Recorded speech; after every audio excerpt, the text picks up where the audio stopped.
Barbacena foi construída em cima da nossa história, em cima da história do povo puri.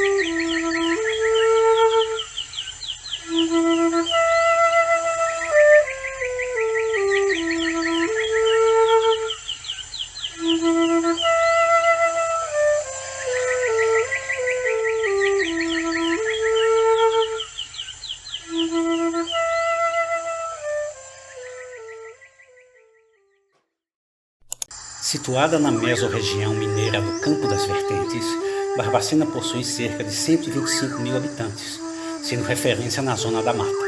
No início da interiorização colonial no Brasil, no século XVII, as aberturas do Caminho Velho e Caminho Novo foram marcos históricos antagônicos.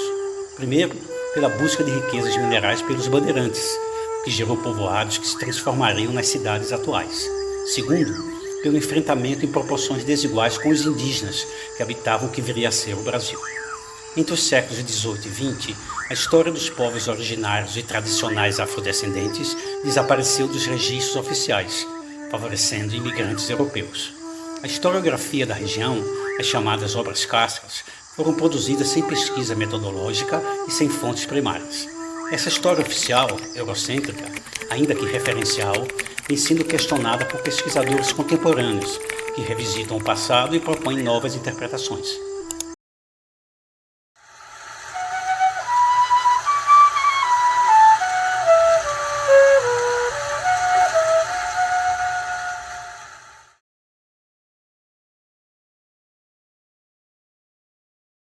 Cláudio, como você percebe o caminhar da pesquisa histórica do Campo das Vertentes?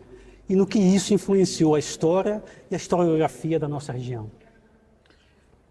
Acho que para responder esta questão, eu acho que nós temos que definir algumas categorias. A primeira coisa que eu penso é como que nós definimos passado. A ideia do passado como um elemento sacralizado e que não muda. Portanto, a gente vai ter um passado fixado, nos traz problemas para o entendimento da história e para o entendimento da historiografia. Portanto, se eu tenho uma fonte ou livros que são tratados a partir dessa sacralidade como fonte, é impossível pensar numa revisão dentro da história. E para isso eu vou te contar uma historinha.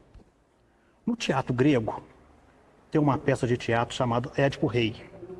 Eu não vou contar a historinha do Édipo Rei não, mas o Édipo Rei, ele sai caminhando, ele acaba matando o pai, casa com a mãe, Toda essa história foi pensada a partir do que a Esfinge falou para ele. A nossa tendência normal, comum, é só a gente problematizar o caminhar do Édipo Rei. A gente não problematiza a Esfinge. Por que a Esfinge indicou para ele que ele iria matar o pai e casar com a mãe, já que existia alguns conflitos familiares e ele próprio nasceu de uma linhagem e foi morar em outro lugar? A Esfinge sabia disso, mas a gente não problematiza a Esfinge. Da mesma forma, na maioria das vezes, a gente não problematiza a fonte. Nós podemos indicar que houve erros ou acertos? Não. Nós podemos indicar que é necessário revisitar as fontes. As fontes não podem ser vistas como uma esfinge sacralizadas, no sentido aurático de uma obra de arte, onde ela me traz um passado de imediato fixado. Fonte histórica deve ser sempre revisitada, com possibilidades para novas interpretações. Dito isto, quero indicar que, enquanto nós permanecermos sacralizando determinados livros de historiadores amadores da cidade de Barbacena, nós estaremos, de certa maneira, fixando um passado, sacralizando um passado. E se eu pretendo fazer a história de povos originários e de povos tradicionais, se eu vou fazer a história da minoria, eu preciso necessariamente reescrever o passado. Portanto, eu caio numa contradição. Se eu quero reescrever o passado, como que eu mantenho a sacralidade das fontes? A fonte precisa ser profanada. Ela precisa ser trazida para a terra, perder essa aura da sabedoria e essa aura da verdade.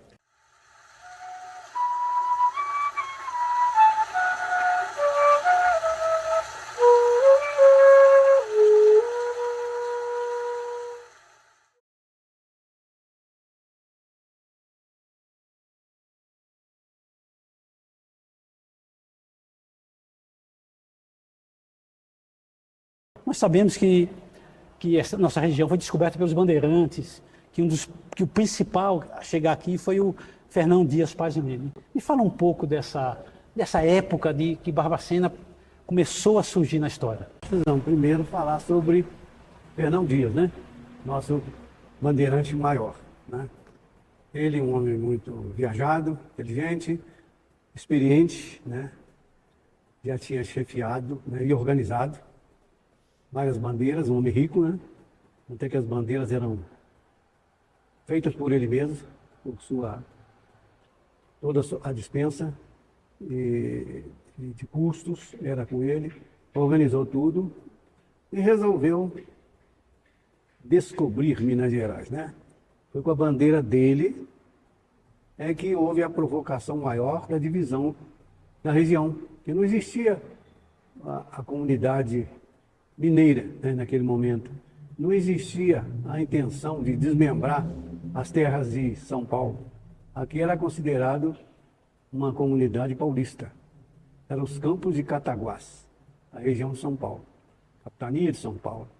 Só houve o desmembramento de Rio de Janeiro, São Paulo e Minas depois da entrada do Fernão Dias Paz Leme, que a gente pode considerar um colonizador, né?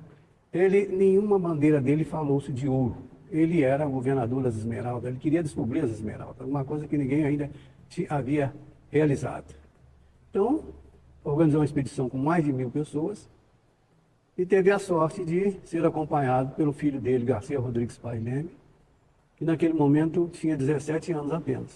Bem, né, a presença assim, específica do Fernão Dias Paz Leme aqui, ela é um pouco discutível, mas do filho dele, do Garcia Rodrigues Paz Leme, e do genro e primo, né, o Domingos da Fonseca Leme, eles são tidos como os fundadores aqui da nossa região. Embora também eu conteste essa figura de fundador, porque não tenha dúvidas que eles é que tiveram a concessão para abrir o caminho novo. Mas eles não fixaram raízes aqui em Barbacena, eles simplesmente passaram aqui e, né, dizem que a borda era deles, eu nunca vi esse documento. Mas Fala da borda do campo? A borda do campo dizem que aquela região ali era deles, mas eu não vi, não sei se era ou não. Mas se eles tivessem deixado raízes aqui, eles teriam familiares aqui, teriam tido filhos, a gente localizaria batismos de filhos ou casamentos de filhos aqui, então não teve. Então a passagem deles é basicamente aí no início do caminho novo e pronto. Aí, essa abertura de caminho, na volta, quando o ouro era trazido por ali, era um caminho muito longo. E esse conhecimento geográfico mais ampliado pelo Garcia, que era um homem muito inteligente, né, visionário, ele já estava com 41 anos. Ele começou lá no caminho novo com o pai dele com 17, mais 24, 41. Ele era um homem experiente. Ele encurtou o caminho e esse caminho saía lá para o Lagoa Dourada, Ritápolis, e saía lá em Conselheiro Lafayette, Ouro Branco, Ouro Preto. ele encurtou o caminho que ele começou a vir a Barbacena, a região do Campo Lídio, região que ele plantava, que ele já tinha deixado agricultores, que eram os próprios índios e os próprios componentes da expedição dele, que foram ficando e virando os primeiros fazendeiros, né? Plantando, criando para abastecer a região aurífera. Então a gente pode chamar ele, como o senhor disse, do colonizador. Um grande colonizador. Ele não foi só um desbravador. Não, ele foi mais colonizador do que tudo. Ele colonizou. E ali, e vindo na Barbacena, ele já saiu por um caminho novo.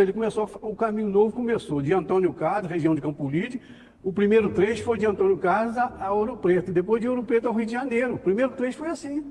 Não foi de lá de Ouro Preto ao Rio de Janeiro. Foi de Barbacena, Campo Lídio, Antônio Carlos, lá o trecho, para depois sair para lá, era um picadão. Aí construíram a fazenda do Registro Velho, né? Que ela foi casa lá, a fazenda do padre Manuel Rodrigues da Costa no Continente, construída em 1696, em 1700 construíram a fazenda Borda do Campo. Os fundadores de Barbacena, que se a gente for pensar, na verdade, são outros, né? A gente tem um núcleo populacional forte lá em Alfredo Vasconcelos, no início, em torno da fazenda do Ribeirão Alberto Dias. Mais para cima a gente tem a fazenda do Jacó Dias de Carvalho. Temos aqui, naturalmente, Barbacena, que era um arraial, né? E, claro, ali na borda do campo. E o Faria, né? Que são esses primeiros aí. Esses são os principais povoados. São os principais povoados.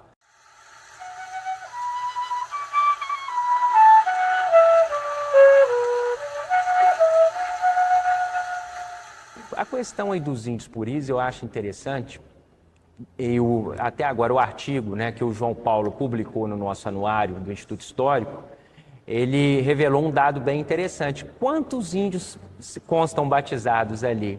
O João Paulo ele fez uma leitura minuciosa do livro aqui de Barbacena, o livro misto de casamento, de 1726 a 1741. Então a gente pode chamar ali que ali é a primeira relação nominal, né, dos barbacenenses. É um dos livros mais antigos daqui da nossa matriz. E lá na transcrição lá feita pelo professor João Paulo, se eu não estou muito enganado, são 2 ou 3 índios. A gente tem um índio que aparece como testemunha de um casamento.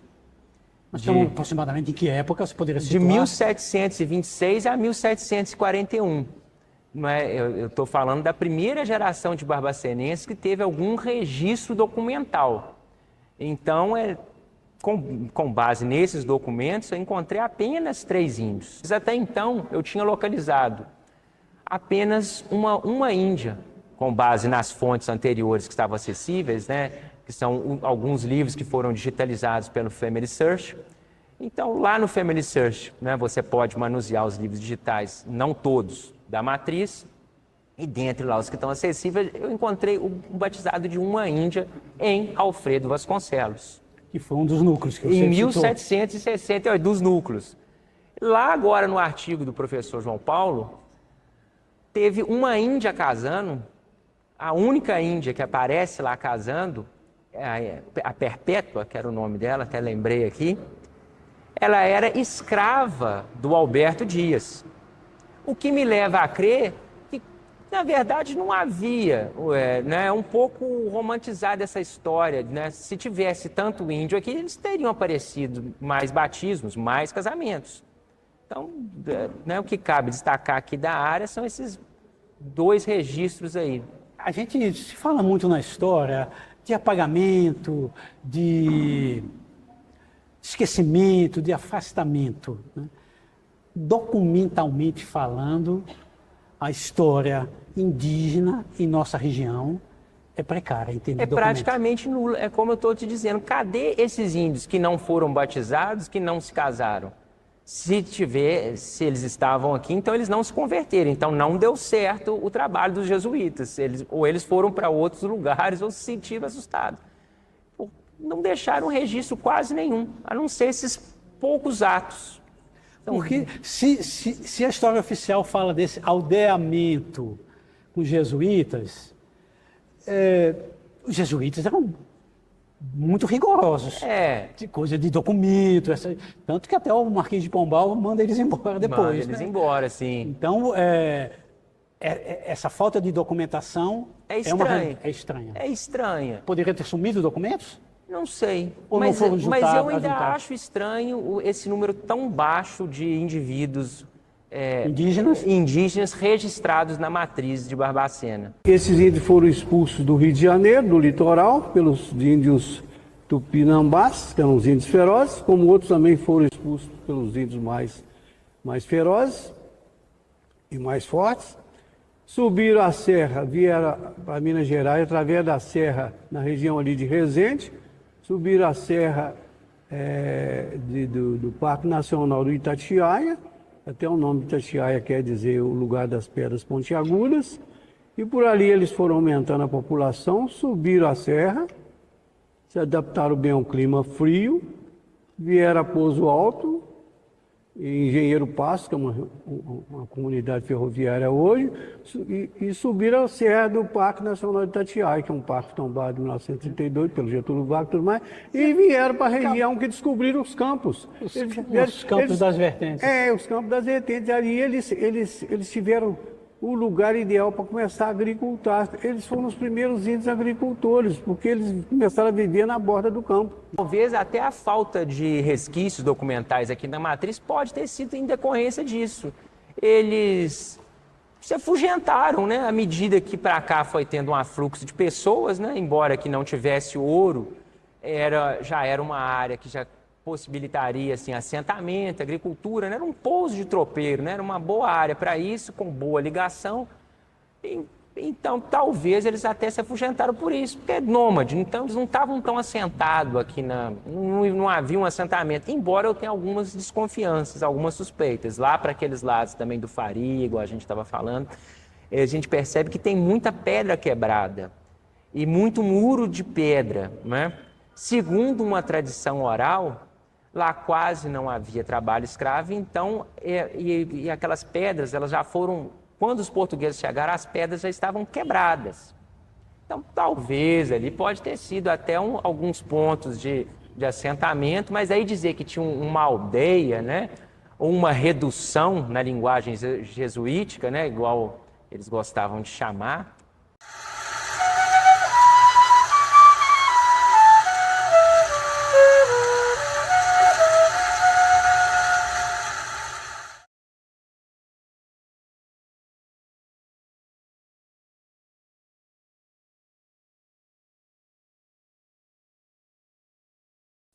Os nossos primitivos, os nossos primeiros que estavam aqui, já estavam aqui, continuavam aqui. Porém, havia, e ainda permanece, você sabe muito bem que nessa nossa caminhada de buscar reescrever a história, porque nós já provamos que o tal do Langsdorff falou que eles desapareceram só no século XIX. Nós já provamos que ele é um mentiroso, eles estão aí. E ao longo da nossa caminhada, a gente já conseguiu descobrir eles estão no entorno de Barbacena hoje, esse município, mas eles estão na Barbacena original. Se a gente descer para Alto Rio Doce, por exemplo, nós vamos encontrar lá os indígenas, que nós hoje chamamos de etnia Puri, mas também vamos encontrar os coroados lá. No município de Santa Bárbara são os povos originais de lá, os coroados e os puris. Quer dizer, esse vazio histórico da existência deles é de propósito, que há uma insistência em apagar essa história, a existência desses povos que já estavam aqui. Onde que a cidade estava que ela não percebeu essa parte tão importante da sua história? O que ela estava fazendo?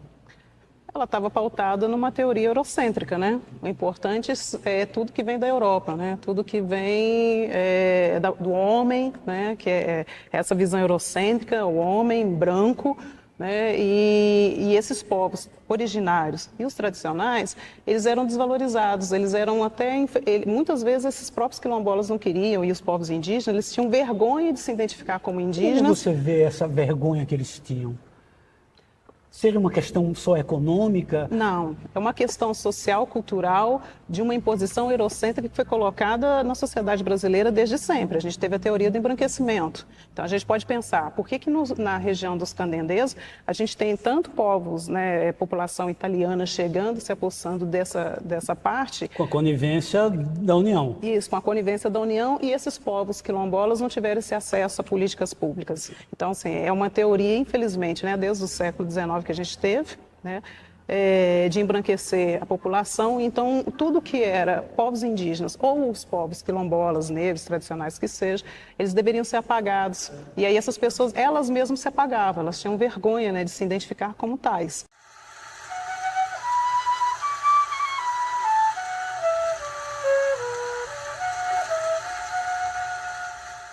No meu entendimento de história, o passado está cheio de presente, e não o contrário. O presente está cheio de passado. Por que isso? Porque eu preciso, a todo instante, mudar o passado. Se eu não mudo o passado dos povos originários, eles serão sempre, desculpa o termo, índios. A nomenclatura de índio para indígena já nos indica que nós mudamos o passado. Sim, com certeza. Só na mudança do termo já indicou que esse passado foi alterado. Portanto, o passado é fixado pelo homem branco, rico e de poder e letrado. Por isso que a fonte tem que ser revisitada. Mas, ao mesmo tempo, nós não podemos cair no discurso moral de quem faz história a partir da fixação de um passado. Não significa erro, acerto ou falta de caráter, não isso. Mas caminhos possíveis de se pensar a história. Para o meu entendimento, a partir de uma ideia do materialismo histórico dialético, eu preciso sempre dialetizar categorias do passado com categorias do presente.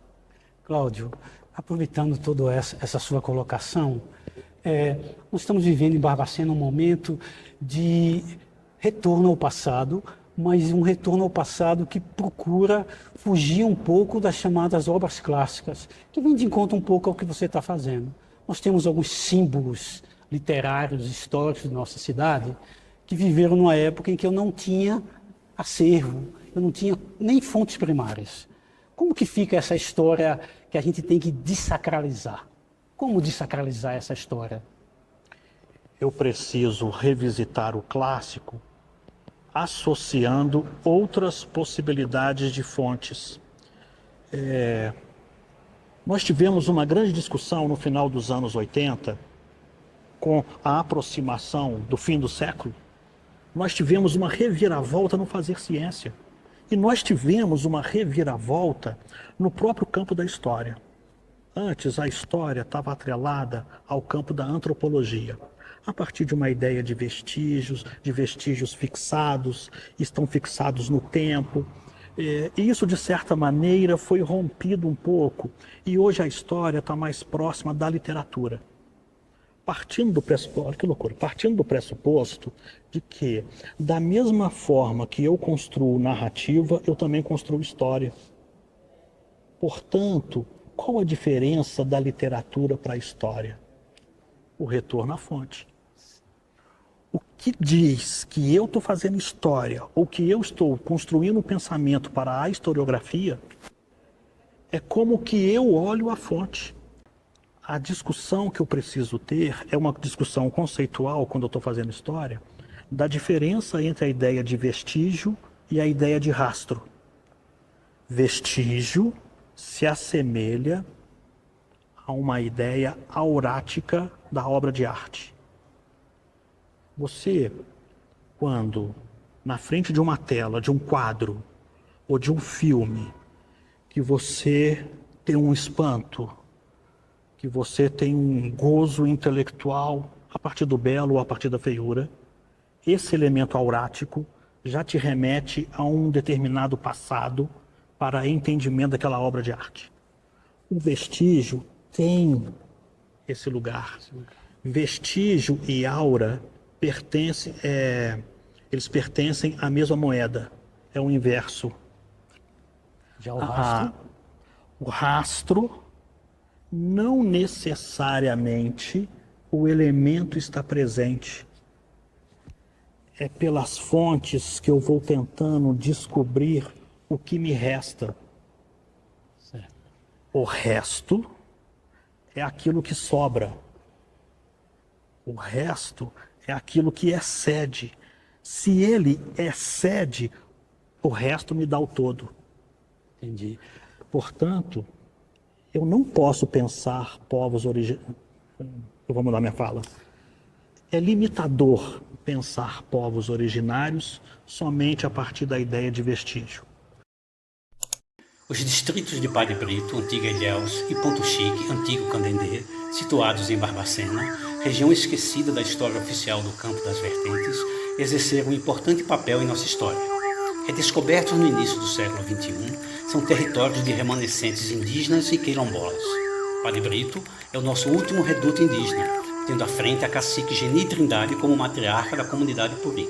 Sua origem remonta a seu pai, Sebastião Trindade, indígena de Desterro do Melo, que chegou a Padre Brito nos anos 60 do século passado.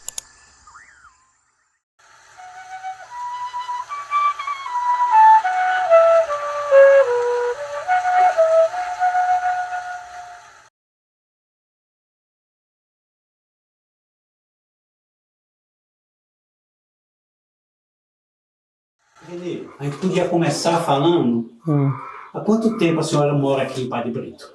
Tem uns 60 anos. 60 anos, sempre daqui, nunca saiu mais daqui. Não. Né? E que a senhora contou para mim de onde a sua família veio.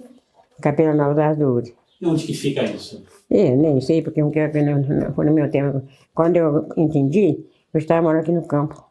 Quando a senhora se entendeu, já estava morando aqui? É. Mas é longe essa cidade? Cidade de Barbacena, é? Não conheço. Eu fui batizada Melo Desterro. Conhece o Melo? Sei, Desterro do Melo. Fui batizada, vai morar pro mato. É? Mas a sua família estava lá em Desterro do Melo? Minha família não, meu pai não era de lá. E minha mãe, nós não. Só tinha 3 irmãos que veio de lá, só o Juquinha, a Finada Maria de Lourdes e com o Valdão. Quando é Morro Nova. Mas se eles eram de outra cidade, por que eles faziam o Desterro do Melo? Foi lá só para me batizar. Só para batizar. Morar no mato.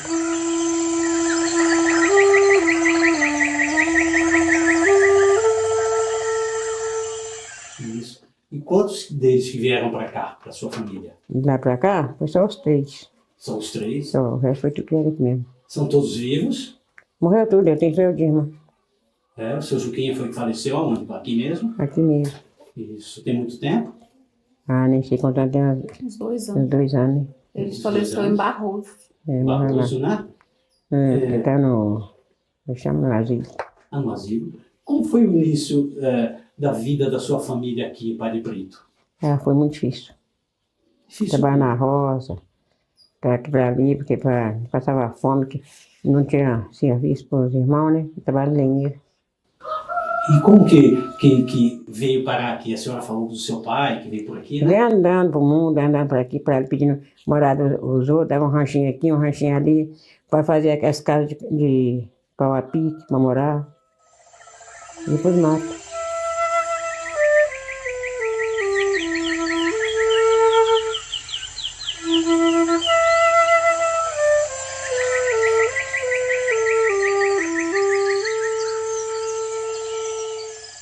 Como que era ele? O seu Tião Trindade?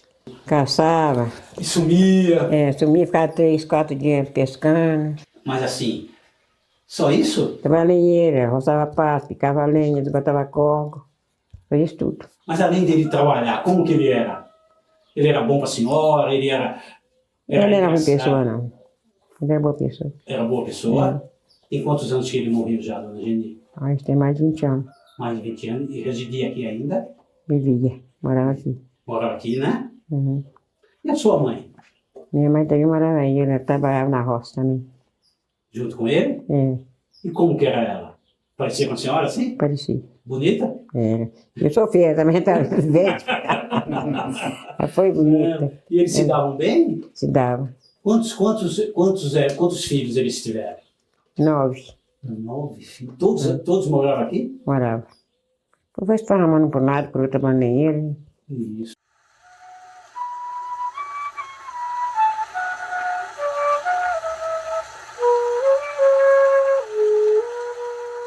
Nós temos uma relação, eu não sei equilibrar qual que é, entre a comunidade quilombola e a comunidade remanescente indígena de Padre Brito. Como você vê essa relação entre esses dois povos que, apesar de um ser tradicional e um ser original, eles são vítimas da mesma imposição? Como você vê essa relação deles ali? Então, na pesquisa que eu fiz, o que eu conseguia constatar de relacionamento entre os povos puris, né, de Padre Brito, com os povos de Ponto Chique, do Martelo, são muito cruzamentos matrimoniais que aconteceram entre eles, culturais, porque a gente vê, por exemplo, a Aurora, que é uma que mexia com remédios, né, com curandeirismo ali no século XX, ela usava muito dessas ervas indígenas para fazer isso, aí falava muito palavras africanas, mas usava adornos cristãos. É o que a gente chama de encruzilhada epistemológica, né, para ela tentar ultrapassar os preconceitos que se tem sobre povos originários, os povos africanos, e ela continuar com o curandeirismo dela de uma forma tranquila e os fazendeiros solicitarem, inclusive, essas curandeirias, né, essas rezas, ela usava desses encruzamentos, né?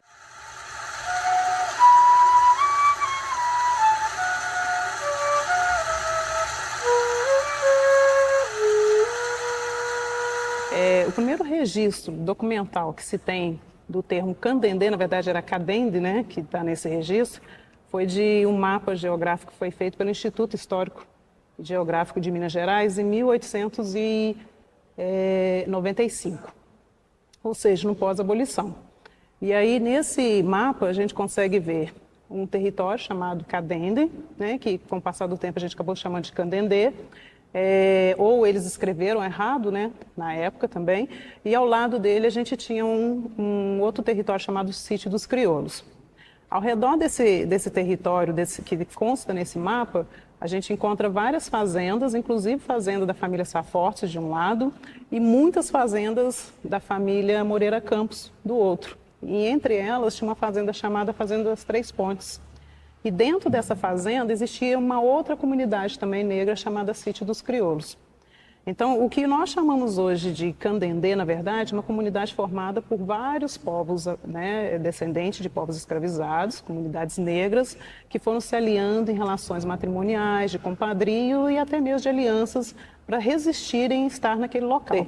Então, acaba tendo 3 grupos que vão formar o que nós conhecemos de território quilombola, e a gente chama o quilombo Candendê de quilombo ideológico, como a favela a gente chama, né, também de quilombo ideológico.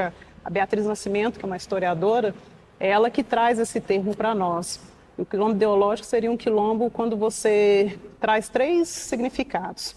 Você consegue trazer resquícios de uma história africana, né, ancestral, que seja pelo nome, que seja pelo termo banto, por exemplo, que seja pela religião de matriz africana, que seja pelos costumes, pelos adornos. Ao mesmo tempo, você traz também um movimento de resistência, que se a gente pensar, você imagina, como que um quilombo Candendê consegue sobreviver há tantos anos, né, 200 anos, no meio, no entroncamento de várias fazendas, sendo que aquele território é um território fértil. Não são terras inférteis. Então, você imagina esses fazendeiros passando. Dos coronéis ali, Moreira Campos, ele ainda cita que ele passava entre esses territórios a cavalo. Então, ele conhecia muito bem e ele comprou terras. Ele ampliou, o dono das três pontes, Moreira Campos, ele ampliou as terras comprando ao redor do Candendê e do Sítio dos Crioulos. Então, quer dizer, era uma terra cobiçada que é cobiçada até hoje. Sim, a gente sabe dos conflitos que acontecem. Hoje, essas 3, vou chamar de 3 tendências que você falou, né, dos afrodescendentes, elas já estão bem miscigenadas, estão bem misturadas. Então, pois é. Ou ainda guardam assim? Esse quilombo ideológico, ele não seria quilombo histórico. O histórico seria aquele do escravizado fugido. Certo. Tá? Esse ideológico, ele pode se formar no pós-abolição a partir desses 3 viés. Uma ancestralidade africana, que a gente percebe ali muito bem no Candendê, sim, que seja com o terreiro de Umbanda, da Dona da Leste, né, que seja com os termos, com o próprio nome Candendê, o malungo, que eles usam muito dos termos, que seja com a festa de Calango, né, que é uma festa também que vai ser usada muito no período da escravidão. de resistência, porque eles resistiram à opressão, né, e ao saque dessas terras, conseguiram se manter ali. E o terceiro seria da formação identitária. É uma nova identidade que se forma. Isso é quilombo ideológico. Tá? E essa formação identitária ela é aberta, porque o próprio termo quilombo ele é aberto. Tá? É um termo que é também banto, né, dos povos em Bangalas da África, que ele abria para pegar crianças de vários grupos africanos para se tornarem guerreiros. Então, não é um grupo fechado. Então, quando a gente pega um quilombo, a gente vê indígenas, a gente vê populações brancas, pobres, morando ali, a gente vê povos africanos de várias regiões da África que se adentram naquele termo quilombo, que significa nós.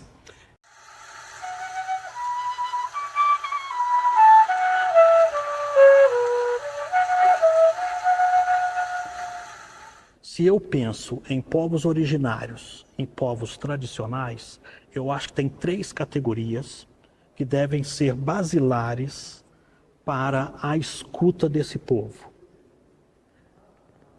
1. Quais são os princípios que norteiam, princípios estruturantes e princípios estruturadores que norteiam essa história que está sendo contada? Portanto, eu tenho que entender quais são esses princípios. Porque, a partir dessas ideias de princípio estruturadores e estruturantes que estão na fala, elas me indicam se esse sujeito é tal índio ou não. É de qual etnia? Aí eu preciso saber, dentro da história, mais sobre cada etnia e eu poder vincular o que esse sujeito está falando a partir desses princípios. 2. Eu preciso entender quais são os rituais. Pode ser rituais cotidianos do escovar o dente. Quais são os rituais que me indicam que existe uma transmissibilidade deste passado no aqui e agora? Então, princípios norteadores estruturados e estruturantes. Quais são os rituais? E o terceiro, quais são os caminhos metodológicos ou os caminhos pedagógicos que estão presentes na cultura popular de transmissibilidade deste passado. A partir dessas 3 categorias, mesmo eu não tendo vestígios,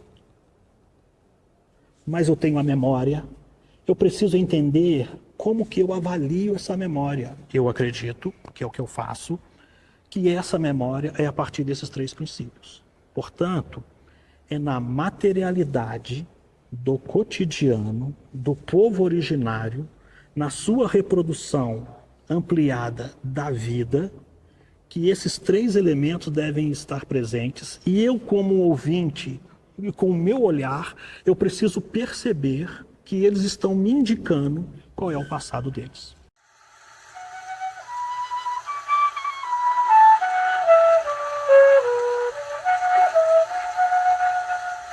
E aqui, o que a senhora faz no seu dia? Além de tomar conta do seu filho? Tomar conta de buscar lenha. Vai buscar lenha todo dia? Aí, vai buscar uma lenhazinha? Que mais? Aí tem uma horta? A senhora tem uma horta? Tem a horta, mas está cheio de mato.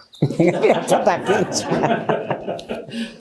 O negócio de cuidar de horta não é muito bom, não. Não, mas está cheio de milho. Aí tem que esperar o milho secar para colher.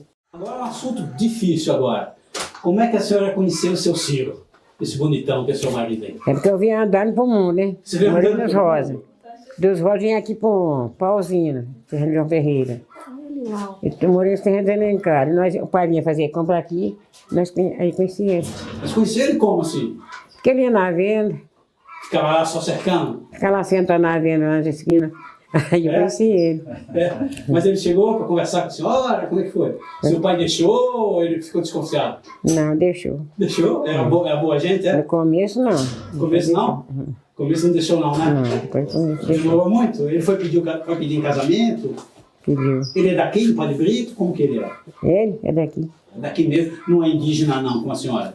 Ele tá indígena porque casou comigo, né? Virou indígena porque casou com a senhora, né? Aí tá. E foi difícil essa vida de esposa? Ah, foi difícil também. Não tem nada fácil, não. Foi tudo difícil. Fácil, não? Não. Foi difícil? Não, foi difícil. E criar os 9 filhos? Trabalhava na roça. Roçava pasto. Roçava pasto, picava lenha. E tinha dificuldade financeira, assim, no começo? Dificuldade para nascer? Sim. Não, aí mesmo na roça, tinha parteira, hein? Por isso. A casa da senhora é própria? É sua casa? As suas filhas todas têm residência, tudo? Tem. Tem, que bom. A senhora é religiosa? Sou. A senhora de que religião que a senhora é? Católica. Católica? A senhora vai à missa? Vou. Vai. Como que é? Como que funciona aqui? Tem missa sempre, toda semana? Não, de mês em mês. Mês de mês?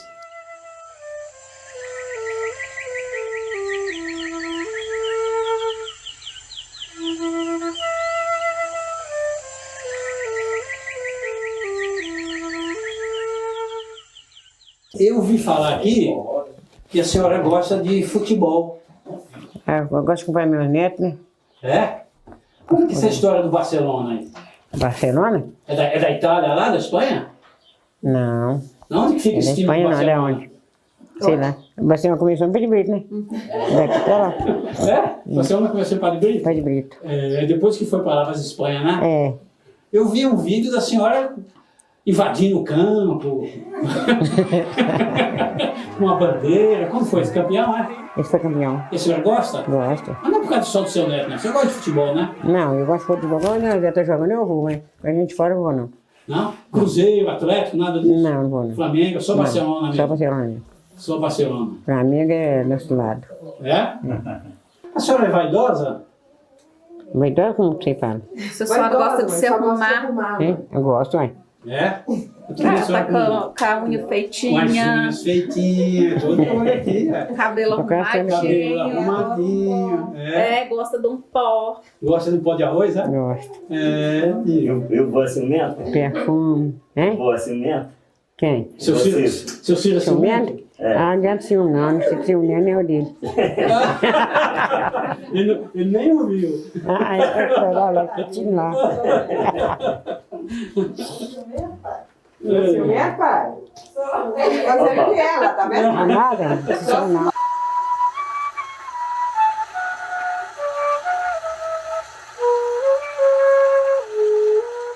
Tem Cosme e Damião aqui? Tem. Tem porque, tipo assim, o pessoal aqui tem a mania de fazer promessa. Aí pega e dá. Cosme e Damião. Então, peraí, me conta essa história de mania de fazer promessa aqui. Nós fazemos promessa, eu junto o povo e ajuda. É só fundar, só parecido. Nós fazemos promessa para ela. E a senhora paga as promessas que faz? Sabe, conforme as promessas eu pago. Paga mesmo, jura? Juro. Agora mesmo você vai com promessa pra pagar. Duas. Duas? da minha tia que fogou na água, tá benzinha morta. É? Duas promessas, fogou, aquela lá fogou. A meia teve morta. O que você... Mas, Tá em milagre de Deus. Milagre das mortes? Milagre de Deus. E a outra promessa? A promessa é dela, as duas. Aí ela faz a promessa, a senhora paga? E eu fiz, e eu mesmo pago. Não, sim, isso eu sei. Mas quem afogou foi ela, né? Foi. Aí ela tá lá, morre, não morre, foi pelejando com ela e pedi santidade para ajudar, que eu ia dar R$1.000 santidade. E nós só precisamos de nós também ajudar, dá mais 1.000, só preciso de norte. E Deus devolveu a minha vida de volta. Trouxe ela de volta. Mas agora não nada mais, né? Não nada mais. Não, não pode dar nada não. Já deixa, vô? Não deixa não, mas ela até morre, deixa ela lá. Mas ela também não deixa não. Eles dizem aqui, pô, foi o que eu vi, né? Que a senhora assim, que a senhora não é de mandar falando muito não. É com o olhar, né? Dá um olhar para a câmera daqueles. O quê? olha ali para quê? Daqueles que não pode fazer. Fala para mim, ó, Meire, não pode nadar. E olha para a câmera ali. Não pode nadar não. Não?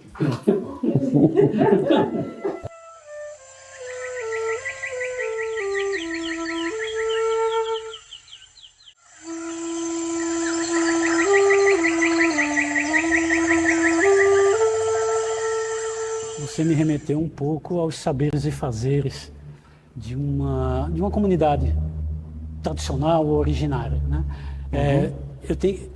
Hoje em dia a gente tem uma ideia de que eles têm que continuar fazendo a mesma coisa que eles faziam lá no nosso passado. Não. É impossível, porque é altamente paradoxal. A tradição se mantém só porque ela altera. Esses pré-conceitos que são colocados sobre eles, que os povos indígenas têm que viver só na aldeia, têm que usar só os seus adornos, né? E que se eles talvez deixarem de parecer um pouco, né, com os olhos mongóis, né, os povos indígenas eles vieram para cá há mais de 12 mil anos atrás e vieram de uma região da Ásia chamada Mongólia. Então, assim, eles são parentes mesmo, dos asiáticos. Daí a gente vê os traços, né, que são muito parecidos. A gente chama isso de olhos mongóis. E aí, se eles deixarem de ter algum desses traços, é como se eles não fossem. Mas, na verdade, o que nos identifica como identidade primeiro, a nossa ancestralidade, as nossas memórias, né, e tudo que a gente consegue trazer dentro desse vínculo familiar que nós temos. E, para isso, eu não preciso estar usando o tempo todo também turbante para mostrar que eu sou quilombola, né? A própria Beatriz Nascimento, ela fala, né? Por exemplo, se eu quiser falar, eu falo isso para meus alunos, eu falo, eu sou um quilombo. Né? Eu trago, sem eu precisar usar, por exemplo, os adornos, mas eu trago toda essa minha história quilombola enraizada em alguns pontos que você consegue observar. Mas isso não quer dizer que eu tenho que andar de turbante o tempo todo, porque eu tenho isso na ancestralidade, como eles também têm. Infelizmente, essa forma de ver esses povos e de querer vê-los dessa forma ainda está enraizada nesse modelo eurocêntrico mesmo de achar que eles são o outro. Ele é o diferente, então ele tem que estar se mostrando sempre diferente. Né? E não, ele sabe o que ele é. A identidade, ela está, né, com a gente, ela vai se modificando, é igual a carteira de identidade. Né? Você se modifica. Então, os povos indígenas ele pode vir para a cidade, se tornar um médico, às vezes não precisar usar os seus adornos, mas eles têm a identidade dele enraizada na sua memória, né? Na sua ancestralidade, nos seus cultos.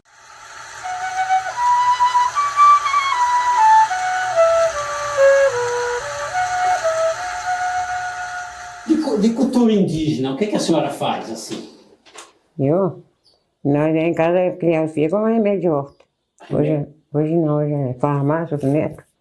Dor de estômago, o que eu tomo? Chá de São João, carbonato, mané chulé, de falar nele? Não, mané chulé? Não. Eles falam mané puré, né? Mané puré, eu falo mané chulé. Não vai falar era isso? Dor de cabeça, dona Geni? Dor de cabeça? Remédio de horta também tomava. É que, como é que chama? Losma. Já ouvi falar, Losma. É bom? Isso que é bom, a mãe tomava. Para coração triste? Para coração assim não. Coração triste. Amor perdido? Já perdeu, acabou, não foi mais nada. Amor perdido não tem jeito não? Não, tem que ser não. Tem remédio pra correr não.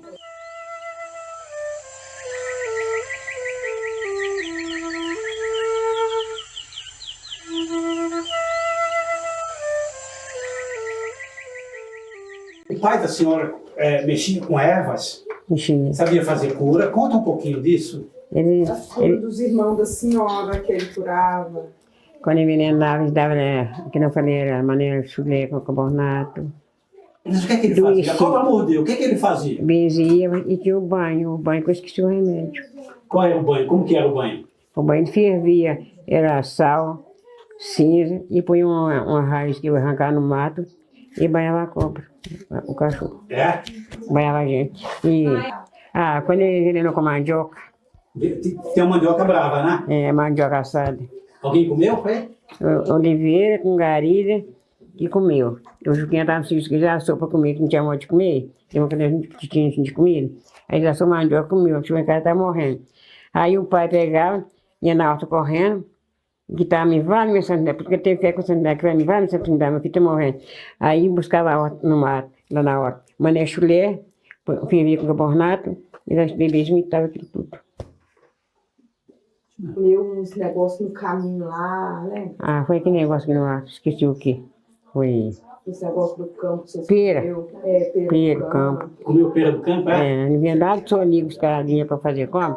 Nós comia, o pai deu café com leite nós envenenou também e deu remédio nós. Havia muita gente pedir para ele fazer cura? Ele benzia muita gente. Benzia? Benzia. Ele cobrava alguma coisa, nada? Era fazia tudo de boa vontade? Tudo de boa vontade. E curava muita gente. Tinha muita gente? E o que vinha mais? Vinha sangue benzer de cobra, benzer assim, se a pessoa jogasse um ponto no outro, ele tirava. O que era jogar um ponto? Quando eu briga, Aí estepa o pé, né? Jogar ponto, que muita gente jogava, né? Vinha benzinho. É despacho. Ah, fazia maldade? É, e ele te curava. Ele limpava a maldade? Limpava. Limpava tudo. Se uma pessoa escondesse as coisas dele, sabia. É? Ninguém esconde, ele sabia. Mas... A mãe fala que quando chegava alguém, né, mãe? Na casa da avó. Na casa da mãe, né? Sabia quem chegou. É que a mãe, ela era muito brava, né? Não gostava de ir na casa dele, não. Aí quando eu põe o pé na porta assim, aí o pai falando assim, nego, teve gente que hoje não tem, não. Teve. Pode me falar a verdade, que eu já vi que o nego pisou aqui, ó. Aí eu falei a verdade.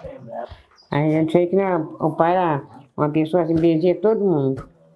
Chegasse. Um homem que bateu nele aqui, o tal de Benedito.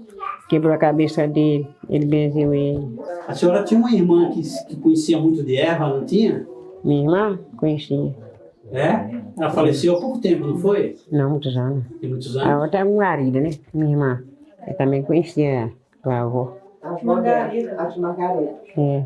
É? Ela tinha uma horta? Ela tinha uma ervanária, é? Fazia erva? Não. Ou pegava assim do mato? Os mais pegavam mais do mato. Pega até hoje, né, tia Geni? Pega.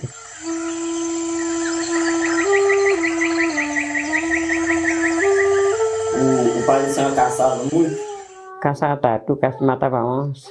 Quem comia onça? De noite. Tinha onça aqui, não? Tatu. Não, não pode aqui. Lá pro mato eu morava. É? É. E é gostosa a carne de onça? A neném mãe era pequena. É. Porque hoje não pode mais, né? Não, tem nojo. Mas na época não tinha carne, né, vó? Não, Hoje tem carne. não conhecia bicho do mato, é tatu, gambá, coelho. Era comida que nós comíamos. Carne de cobra, né, mãe? Hein? Cobra não, boba. Os irmãos da senhora O pai comia, eu não. Os irmãos da senhora comiam. Irmão comia. O que a senhora tem contra a cobra? Hein? A senhora tem medo? Ué, tem meus pais de cobra. Pra matar jogando pato. Mas tinha que comer, tinha que separar, né, vó? Senão É? o veneno vinha tudo junto de cobra. Aí punha sal, o pai disse que bateu o sal, acabou. Comia gato, né, mãe? Gato. Comia gato. Gato? Era as carnes, né? Era As carne carnes tinha. Tinha carne, comia, né? Legal. Pomba, batata, jacu. Passarinho. Jacu. Comeu muito passarinho. Jacu tem muito nessa região aqui. Eu fiquei sabendo que tem algumas lendas aqui, não sei o que, do ouro, né? Como da moça, da cachoeira. Como é essas histórias que tem aqui na região? Cachoeira? Da lenda do ouro, da bola de fogo. Ah, bola de fogo, hein? Eu lembro na Nenésio. Como que é essa história, não entendi?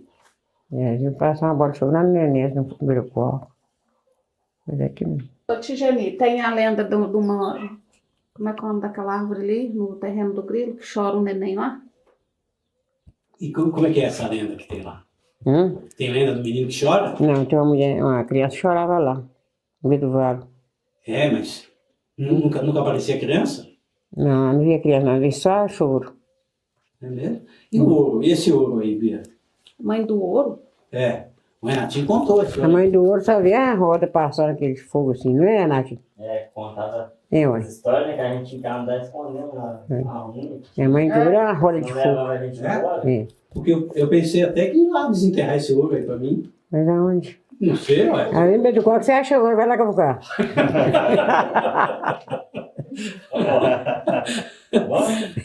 Vamos lá, ué. Arrumar, bater o ouro.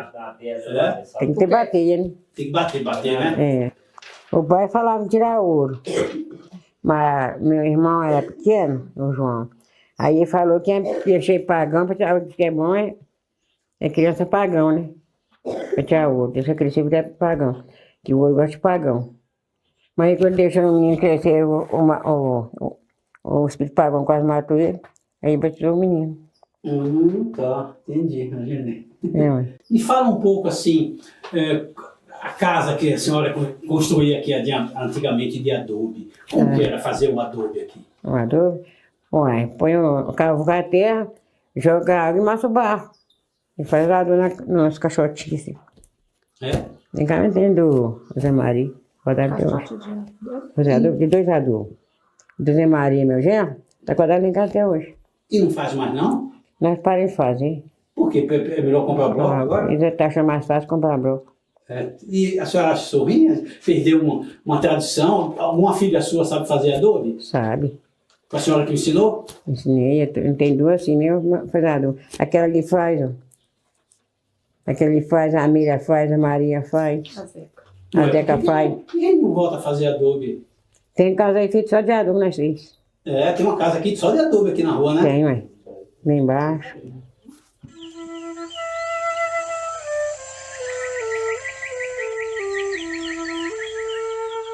Por que não tem acontecido mais um festival gastronômico aqui, dona Geni? Qual? Aquele que nós fazem lá na rua dos indígenas. Ah, acabou, né? Acabou. Também depois veio a Foi a senhora pandemia, que... né? Ela não quis porque estava vendo que não estava dando resultado, nem nada. Eu vim aqui perguntar se podia ter, a senhora falou que não. Depois veio a pandemia. Foi a última. Aí eu falei que do que meu a não. última. Foi a outra, foi. Aí veio a pandemia, né? Eu adoeceu. Quais são as festas que tem aqui? Quantas festas? Quais são as festas que Não tem? tá tendo festa mais não, acabou tudo. Mas a senhora que é a cacique aqui, ué, manda voltar, ué. Mas tem que marcar as festas aí, meu não. Essa época agora tinha, né, vó? Essa época tinha uma festa aqui. Acabou tudo. Era a festa de São José. Aconteceu em abril, maio. São José Operário? É. Ué.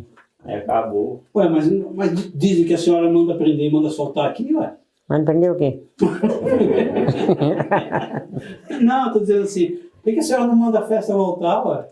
Ué, já eu pediu, mas não faz. Não tem mais jeito? Depende tudo da prefeitura, não dá para sair festa daqui? Mas eu sei que teve aqui coisa de montar um parquinho para criança. Teve. Teve? Tem ainda, né? É que arrumou aí, ó. Não foi Tá tudo. lá. Cena de bolinhas, pula-pula. Todo mundo que ajudou, assim, a avó também ajudou, todo mundo reuniu, conseguiu. Tem que ajudar, porque senão não sai nada, não. Tem que ajudar, ué. Nós fazemos a festinha das crianças todo ano, né, tia Geni? Faz, ué. Nós junta a família e faz, cada um dá um cadinho.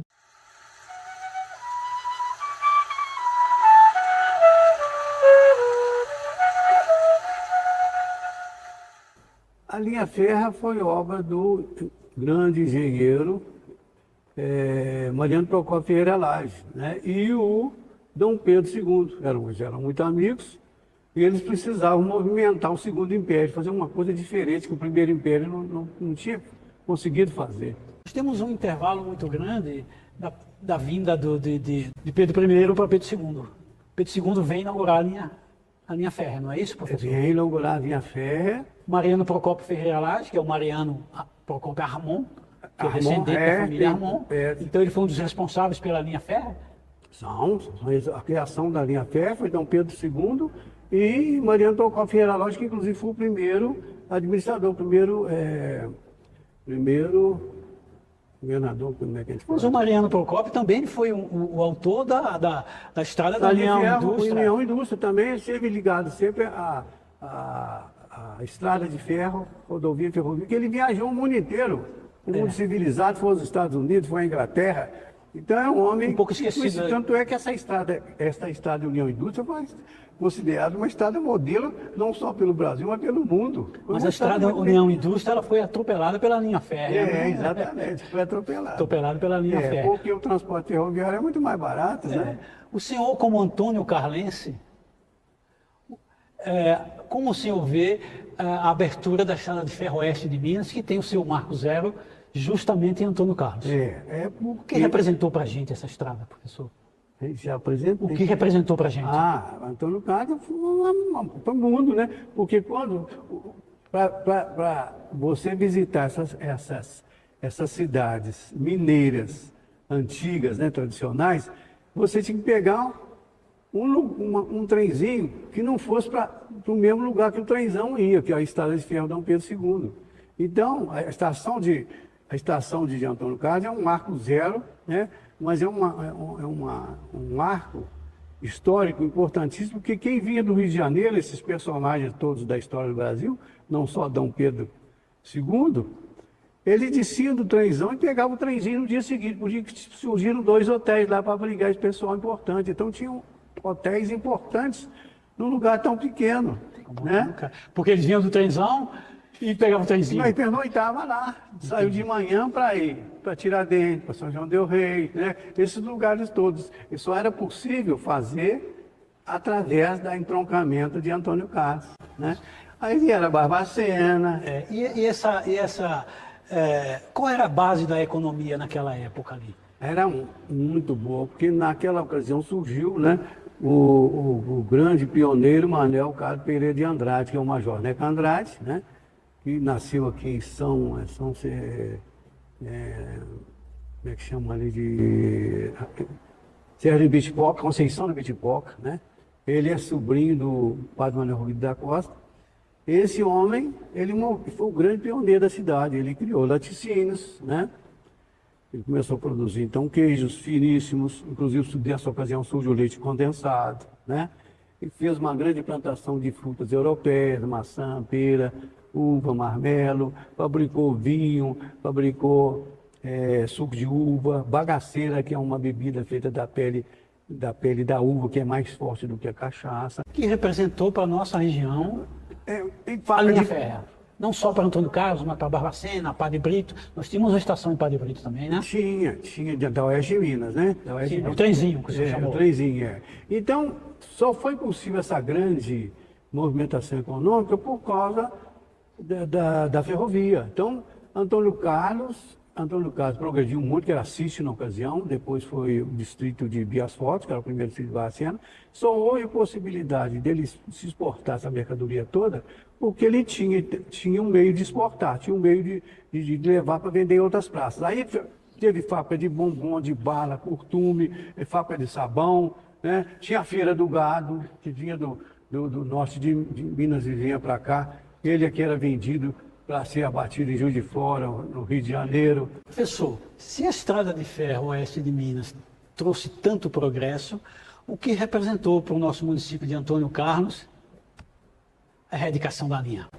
Foi um grande golpe, né? Conta um pouco sobre o que foi esse golpe. Um golpe que todo mundo ficou triste, mas todo mundo empobrecido. Teve gente que perdeu tudo, né? Tudo aquilo que estava montado economicamente foi desmontado. Atribui o que o fechamento? O progresso das rodovias, a indústria automobilística? Na ocasião... Ou foi um gesto político simplesmente? Não, foi um golpe político, porque ele inclusive, quem tem muita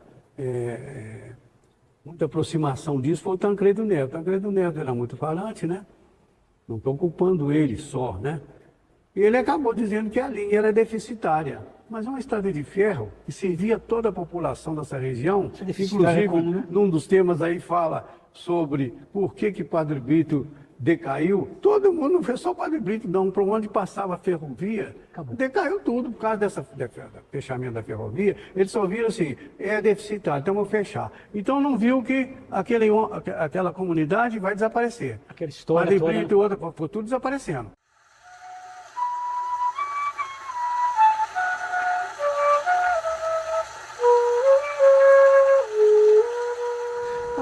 Nós tivemos muitos distritos de Barbacena que viraram cidades. O que aconteceu com o Padre Brito que ela não acompanhou esse movimento de emancipação? Você acha que foi uma ação da própria sede do município? O que aconteceu politicamente? Olha, até onde eu sei, lá não havia um número suficiente de pessoas, porque lá é uma extensão territorial grande, desenvolvida, né? Se você for pensar, o distrito de Padre Brito, ele não é pequeno territorialmente falando, em especial no passado, né? Porque as divisas eram conforme as divisas das fazendas, talvez poderia ser até maior do que era hoje, ali conforme se considerasse, só que era muita terra na mão de pouca gente. Então, para um distrito se emancipar, tinha que ter um número mínimo de pessoas e Padre Brito aparentemente nunca atingiu esse número.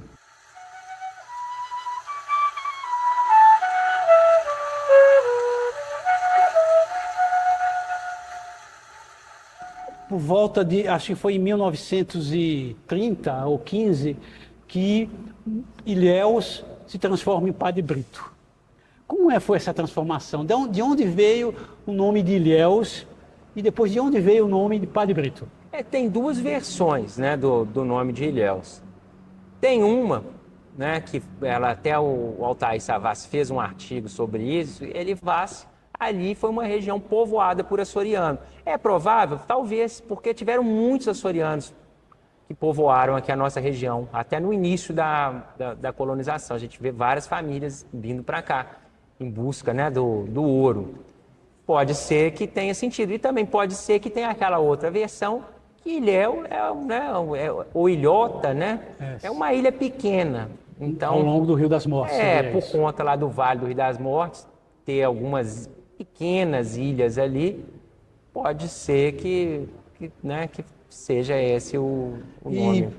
E o que fez Padre Brito para receber essa homenagem? Não, resolveram homenagear o padre, esqueceram o nome tradicional do local, o que é repetido em inúmeros, né? A gente tem o próprio exemplo do bichinho que ninguém sabe, que chama Vitoriano Veloso, né? Só o Estado que sabe, só para fins estatais, que é Vitoriano Veloso, tem vários exemplos. Então, lá é esse exemplo. É claro, hoje em dia ninguém fala mais Ilhéu, do mesmo jeito que quase ninguém fala mais Candendê, né? Então, ali era uma região que vem sofrendo com isso, porque era Candendê, alguém resolveu trocar para Ponto Chique. Era Ilhéus, resolveram homenagear o Padre Brito. Que nada tinha a ver com Ilhéus? Nada tinha a ver, nenhuma relação. Ele foi pároco aqui na Matriz por poucos anos. Mas era político. Era um político. Participou da Revolução Liberal de 1842. E ele tem um dado interessante. Ele contribuiu na construção do mito do Tiradentes.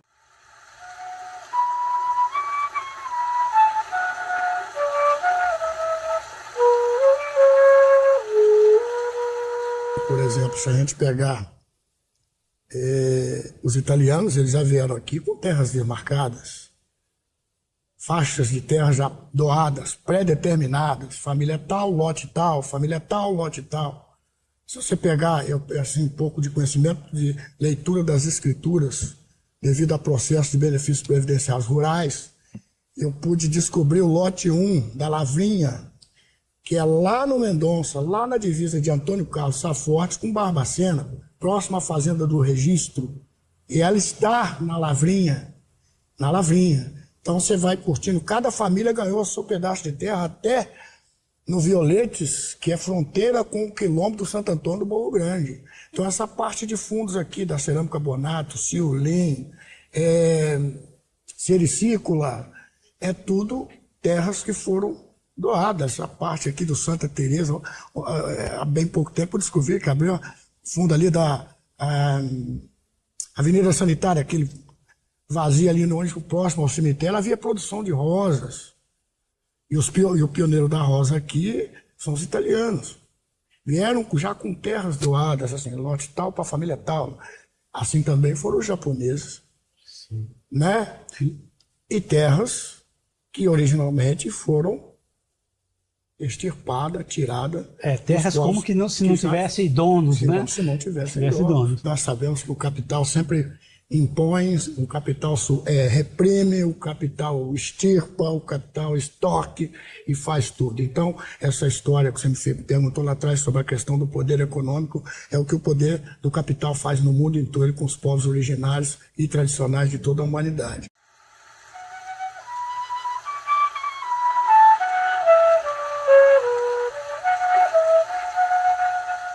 Mas a gente vê que, por exemplo, no Brasil a gente tem uma entidade como o Palmares que faz um reconhecimento, né? Ela praticamente dá uma identidade às comunidades quilombolas, afrodescendentes. No indígena é mais complicado um pouco, assim, eu não tenho um documento que diga, é um autorreconhecimento. Sim. E esses indígenas, às vezes, eles enfrentam muitas dificuldades, setor cartorial, de documentação, de não ter essa identidade, de um documento que diga que ele é indígena. Por que essa dificuldade dos indígenas? Por que o Estado não facilita isso? Bom, porque, veja só, né? Nós estamos falando de dois tipos de indígenas, né? Tem aquele indígena que é o protegido pela FUNAI, que é o clássico, né? E temos esse outro elemento, que é aquele que descende de índios, né? Ele necessariamente não tem mais aquela cultura, então ele fica um pouco, né, diga-se, ele não age mais como índio, né? Embora ele tenha uma memória, um resquício de memória, uma ligação dele com esse passado, né? Igual a dona Geni, lá de Padre Brito, que tem aquela memória incrível, né, do pai dela, que ele preferia ainda viver nas matas, né? Do que ele não se adaptava em morar na cidade. Você não acha que é uma forma de tolher os direitos deles, não? Não dá essa certificação, dá esse documento? Porque nunca vai deixar de ser indígena, né? Italiano, italiano é... deixa de ser italiano? Não. Por que indígena deixa de ser indígena? Eu compliquei você um pouco. Você desculpa. complicou um pouco, né? Mas assim, por que essa dificuldade do Estado em dar essa chancela? Porque quem vai reconhecer, se não eles mesmos, como tais, né? Tanto que teve até um dado interessante, né? Comparando os últimos censos, aumentou a população indígena de Barbacena. Você, como líder sindical, você sabe da dificuldade do processo de autorreconhecimento dos indígenas. Nós participamos juntos desse processo. Tivemos uma grande dificuldade desse processo de autorreconhecimento deles. O que acontecia? Eles não se autorreconheciam? Fomos nós que fomos lá dizer isso? Eu me sinto muito inseguro em relação a isso. Fica tranquilo, que eu acho que é o seguinte, eu penso, pelo que eu vejo, que tudo que é negativo é coisa de preto ou é coisa de índio. Parece índio. Quebrou tudo aí, ó.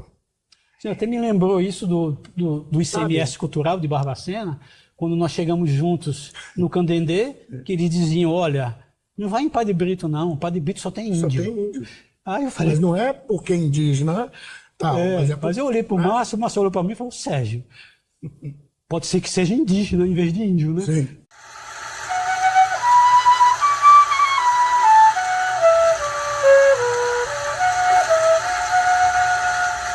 Se eu dissesse que a senhora é a cacique aqui da comunidade Puri, tá certo? Tá. Alguém elegeu assim? Como que a senhora chegou a ser o cacique aqui? Meu pai era índio, ela não quer. Nosso pai era índio. Ele que era o cacique? E mais nenhum outro filho homem dele que ser o cacique? Foi a senhora que... Tem uns meninos, mas... Aquela época tinha negócio de índio, não. Deixou tocar de qualquer jeito, agora que... Pô, lembrou, né? Morreu tudo, Morreu tudo? Mas o povo tinha esquecido isso? Não, esqueceu. Esqueceu dos indígenas, dos índios? Porque essa época não mexia com essas coisas, né? É? E não tinha... E hoje a senhora acha que melhorou? Melhorou, né? Como? A minha irmã era pura Índia, Fernanda Maria. Eu trabalhava no Rio de Janeiro. Trabalhava no que lá? Era empregada. Doméstica, E foi parar lá como? A mulher lá do Soreiro que levava ela. Então naquela época não tinha esse negócio de indígena, não? Não, o pai não falava nada, porque nós soube. Nós era família índia. Quem falava? Meu Deus.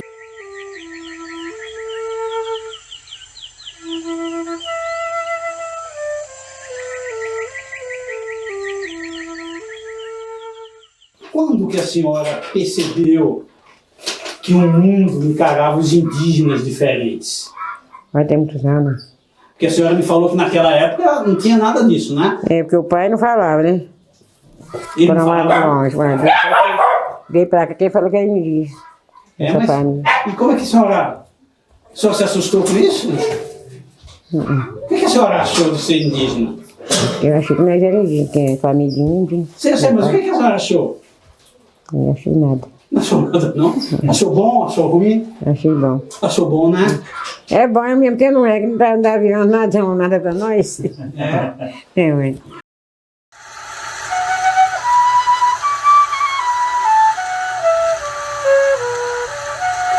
Desde a criação do nosso Instituto Histórico, do qual você faz parte, a gente tem, eu pelo menos tenho uma preocupação de reescrever essa nossa história, né?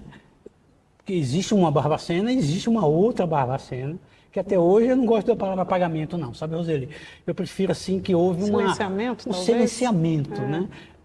Porque apagado não está, né? Está aí, tanto que a gente está reescrevendo. Eu acho que eu atribuo até um pouco a simplicidade deles. Você chega em Ponto Chique, ou você chega em Padre Brito, eles são pessoas muito simples, muito humildes, facilmente de serem enganadas. Né? E você não acha que isso contribui também? Porque você encontra em outras regiões indígenas bem mais politizados, né? Afrodescendentes mais politizados também. Mas esse é um projeto, né, que foi feito nesse Brasil colonialista de diminuir essas pessoas, a ponto delas se acharem realmente menores do que outras. E quando isso acontece, Franz Fanon, ele fala muito sobre isso, sabe? que as pessoas elas acabam incutindo esses pontos negativos que são colocados, porque isso é colocado o tempo todo sobre elas. E aí, para elas saírem disso, você precisa de uma rede de sociabilidade, sabe, de educação, grupos, ONGs, que estejam mostrando a essas pessoas os valores que realmente elas têm. Porque antes as pessoas, às vezes, se envergonhavam um pouco. Aliás, a gente já passou por outros momentos, né? Durante o período romântico, muitas pessoas gostavam de criar genealogias para dizer que eram descendentes de índios. Aqui no Brasil, por exemplo, começa a aparecer sobrenomes, né, famílias de portugueses adotar sobrenomes que eles atribuem a índios, tipo família Tibiriçá e etc., né, só alguns exemplos. A partir da República, né, que vem uma outra linha de pensamento, de embranquecer a população e aí até trazer a imigração italiana para cá, eu acredito que foi gerando uma vergonha também na população. Aí as pessoas, ninguém quer mais ser descendente de índio, a pessoa quer só ser descendente de europeu. Só que o mundo vai mudando. Hoje eu acredito que muitas pessoas já se orgulham já, de novo, de imaginar, não, eu tenho o meu pé na tribo. Meu pé na tribo. O próprio Estado, para finalizar, o próprio Estado, durante todo o período indígena no Brasil, desde a descoberta, criou imagem dos índios. No começo do período de colonização, o índio era um inimigo a ser destruído porque ele estava na terra. Não todos. Não todos, mas a grande maioria dele. Os inimigos, né? Porque tinha os aliados dos portugueses. Tinha os aliados dos portugueses. De acordo com Até o próprio Tibiriçá é um dos famosos. Tem aquele o Araribóia, né, que é até cultuado em Niterói, e tem até um dado interessante. A família do Araribóia ocupou cargos públicos até o final do Império. Provavelmente, se procurar ainda lá na prefeitura lá de Niterói, deve ter descendente do Araribóia trabalhando lá e com algum prestígio político mínimo.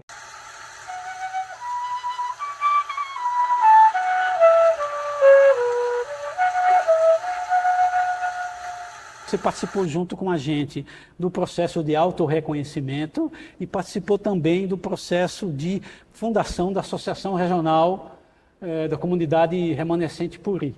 Né? Você participou desses dois projetos. E foi um processo muito difícil para a gente, né? Que além do receio da gente de chegar de cima, como disse o Cláudio Guilherme, ocidentais, né? E dizer para eles o que eles tinham que fazer, como você vê, o que modificou politicamente para eles? Bom, eles têm uma associação, né? Juridicamente, uma associação, ela é uma pessoa jurídica com reconhecimento até na Constituição Federal. Ela é mencionada na Constituição como um instrumento para o exercício da cidadania. Agora eles têm esse instrumento, né, que passa a representá-los. Mas se isso trouxe algum efeito prático para eles, eu já não sei dizer. Acredito que ainda não. Mas talvez seja consequência desse pensamento, esse aumento de pessoas se declarando como índios. Veja bem, ainda precisa os membros das associações tomar a frente da bandeira.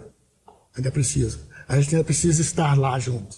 A gente ainda precisa estar lá junto. Por outro lado, essa caminhada faz destacar hoje, fez renascer aí eu venho participando de outras atividades no campo da questão cultural, principalmente dos tradicionais, aí um recorte, a capoeira, a congada, os terreiros, os povos. Estamos com trabalho nos terreiros de Umbanda agora, né? Hoje, a partir daquela caminhada dura que nós iniciamos lá atrás, tá bem mais fácil chegar nos movimentos, né, que eu acabei de citar, dos povos de terreiro, da congada, da capoeira, que a gente está começando a fazer eles tirarem a cabeça para fora da água.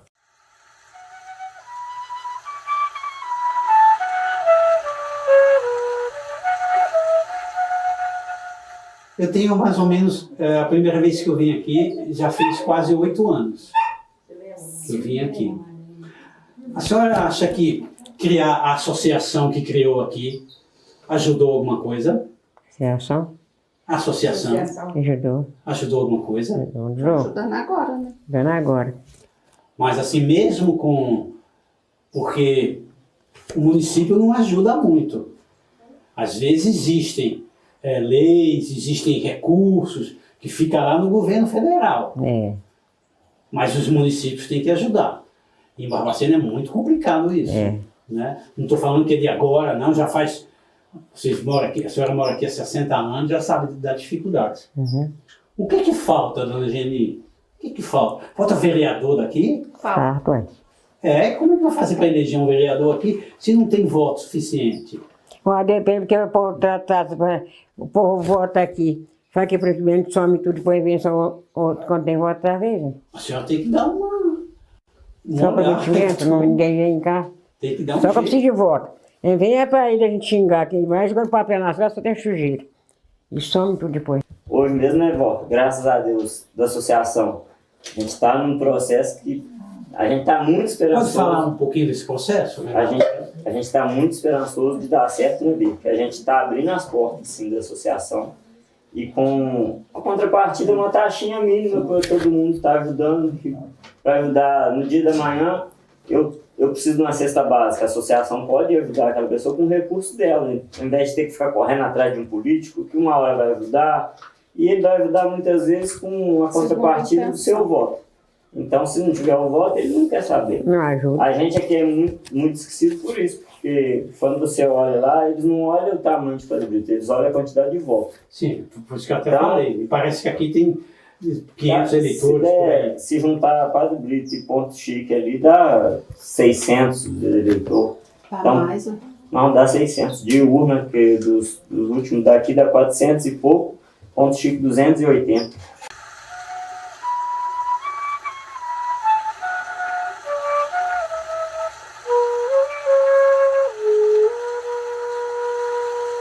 O que falta para aquelas comunidades para que eles possam tomar conta do seu próprio destino no sentido de relação com o poder, com o capitalismo, com essas coisas todas? Você fala de capitalismo, dá até o estômago embrulha. É justamente que é a semente da destruição da maneira bacana, saudável de vida dos originários, né, e dos tradicionais. É aí que está toda a problemática. E aí a gente tem começado um trabalho iniciado, usando a academia, aqueles que se identificam e que a gente identifica que ele tem um coração puro para isso, e os movimentos. Porque as gerações que estão chegando é que vão modificar essa história. A partir de ganhar o conhecimento, e com o conhecimento eles terem a consciência de se empoderar daquilo que é deles, para que ninguém tome mais. Para que ninguém tome mais.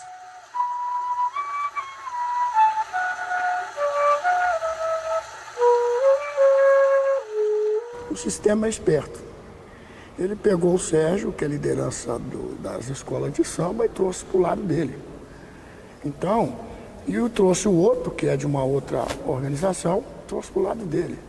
Ao passo que esses dois aqui, que são do mesmo caminho, vão começar a se degladiar para defender o interesse que não é dele. Para defender o interesse que não é dele. E o sistema vai nadando de braçada enquanto a gente continua desunido. Né? Hoje quando você fala de movimento negro, eu vou assim, dizer com você com toda certeza, em Barbacena não existe movimento negro, existem alguns negros em movimento.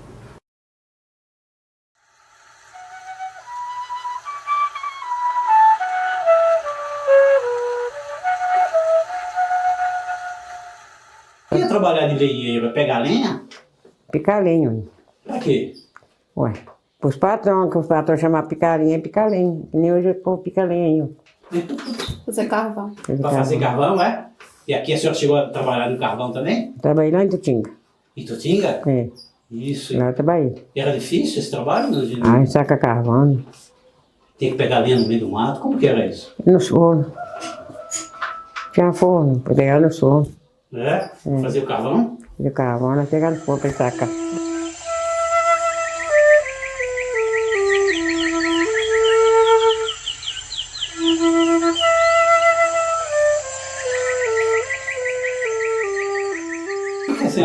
Como que a senhora nessa época trabalhava na roça.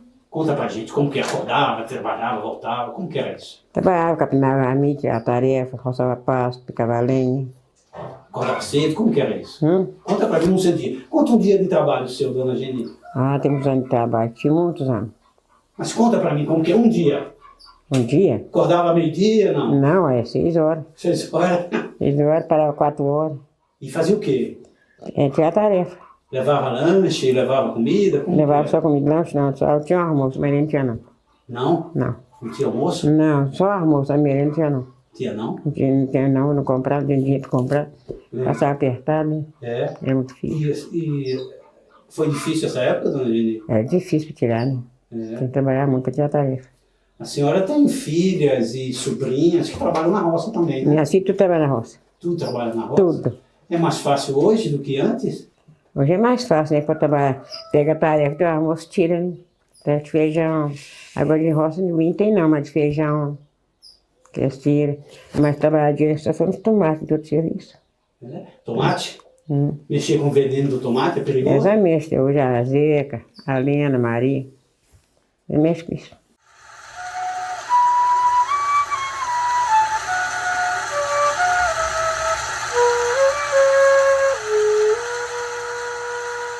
Nós sabemos que existem políticas públicas, Sim. principalmente do nosso governo, do presidente Lula, Sim.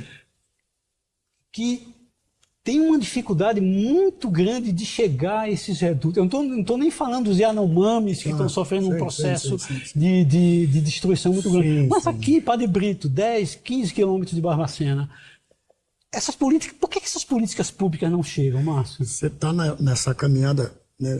Eu venho te acompanhando há bastante tempo nessa história. Você sabe da dificuldade do poder público municipal ao longo de toda essa nossa caminhada de aceitar que eles existem e que eles estão ali, tanto os quilombolas quanto os indígenas. Você sabe a dificuldade que foi para fazer o diagnóstico. Você sabe, né, que foi debaixo de muito empenho, muita luta, né, muito não, né, para provar que eles estão lá.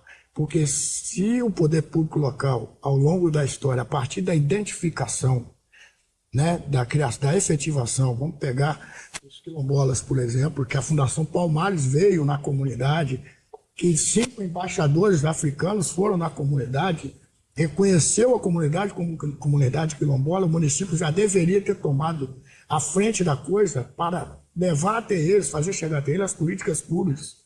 Legalmente aí, à disposição deles. Assim são os indígenas. A FUNAI esteve aqui. A FUNAI foi lá, andou com eles, olhou terra, conversou sobre flores, plantas, isso serve para quê? Eu estive acompanhando pessoalmente.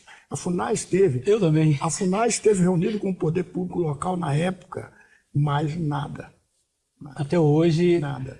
O Estado brasileiro, enquanto governo federal, reconhece, mas o poder local faz questão de não reconhecer, de não valorizar essa história que está aí. Sim, porque o que a gente pensa e o que a gente vê, né, é que a gente precisa de políticas públicas para que essas terras sejam empreendidas de formas adequadas. Então, se eles estão ali na terra, infelizmente, a gente tem outros grupos, né, de população branca que têm acesso a essas políticas públicas, que têm acesso à verba, que têm acesso a dinheiro e conseguem chegar ao território e comprar essas terras, né, de uma forma ou de outra, a gente vai vendo esses quilombolas vendendo suas terras, às vezes, por alimento, porque eles não têm como se alimentar, não tem como fazer a plantação, né? Porque eles não têm semente, eles não têm dinheiro, eles não têm crédito no banco. Então tem que se pensar isso tudo. Essas políticas públicas do governo para ajudar os indígenas já chegaram aqui em Padre Brito? Não chegou nada, não. Por que não chegam nunca? Faz só procedimento, nem é nada.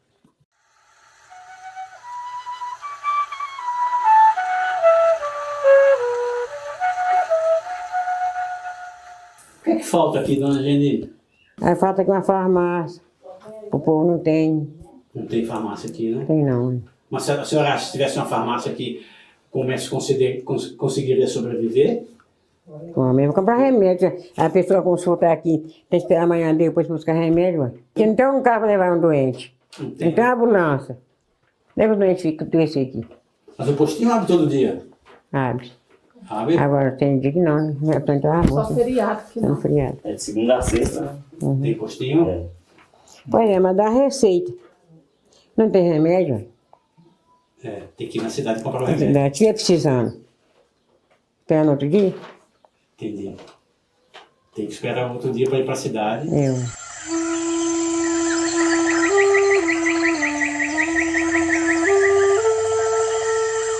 Ônibus aqui para a cidade tem que horário? 8 horas. De manhã e de tarde. Só 2 vezes. São 2 vezes. Mesmo assim, ainda vem tudo caial, né, tia Genina? Chega lá tudo Ué, poeira. quer ver nós sair daqui, chega na árvore de olho em cima.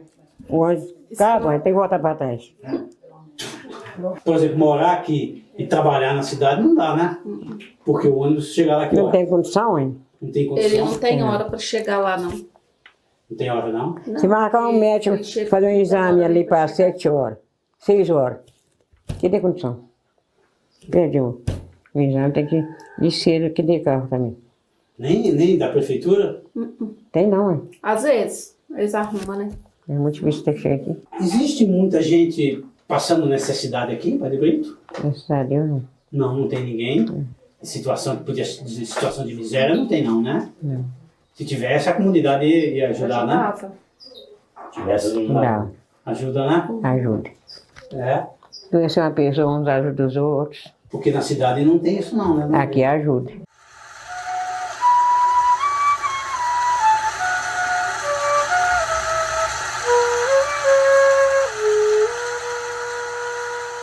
A gente sabe que a maioria das mulheres de Padre Brito são trabalhadoras rurais. Saem 7 horas da manhã para o trabalho braçal. Sim. Certo? Como que você vê o papel do sindicato no reconhecimento dessas mulheres, em sua maioria indígenas, Sim. no Isso trabalho ocorre- rural, isso- expostas a tantas... Isso ocorre, inclusive, com as mulheres do Quilombo. Sim. Também.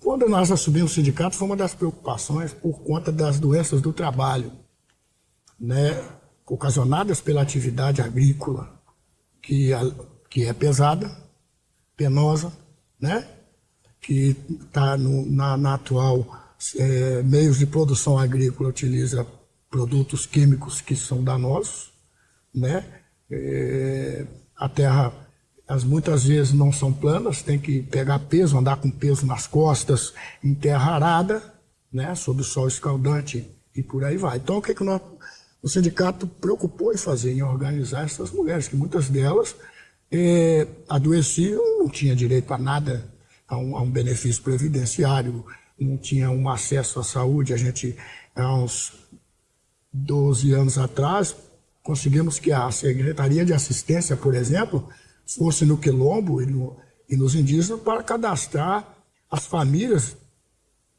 na sua maioria comandadas pelas mulheres, que ainda são lá, no Cade Único, por exemplo, né, para não ficarem totalmente alijadas, como você disse muito bem, de todo um processo de benefícios sociais, de ganhos sociais, às quais eles têm direito.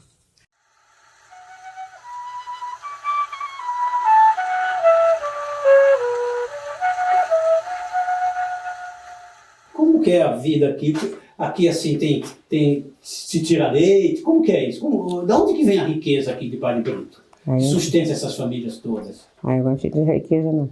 Leite, fala leite, lavoura. Pois é, leite e lavoura, mas que eu conheço mais é lavoura, com leite, eu sou fazendeiro, tira, né? Tem, mas se tira leite aqui, né? Tira. Vem buscar caminhão, vem buscar aqui? Eu venho, mas muito caminhão. Todo dia?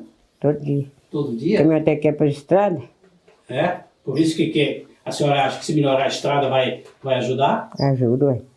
Ajuda? Ajuda. A senhora é aposentada?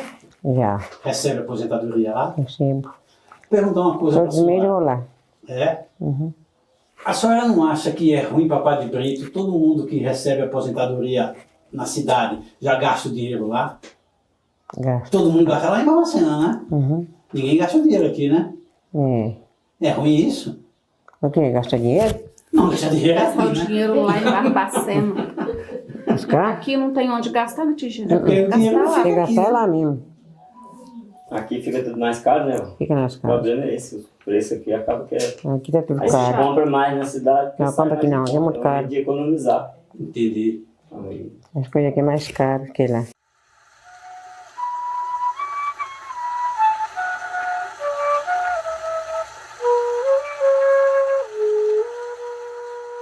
Temos uma escola em Padre Brito que tinha como base o aluno indígena. Como base, não vou dizer que era a maioria. Exatamente. Houve a nucleação do ensino e essas crianças indígenas de Padre Brito, elas foram para Ponto Chique.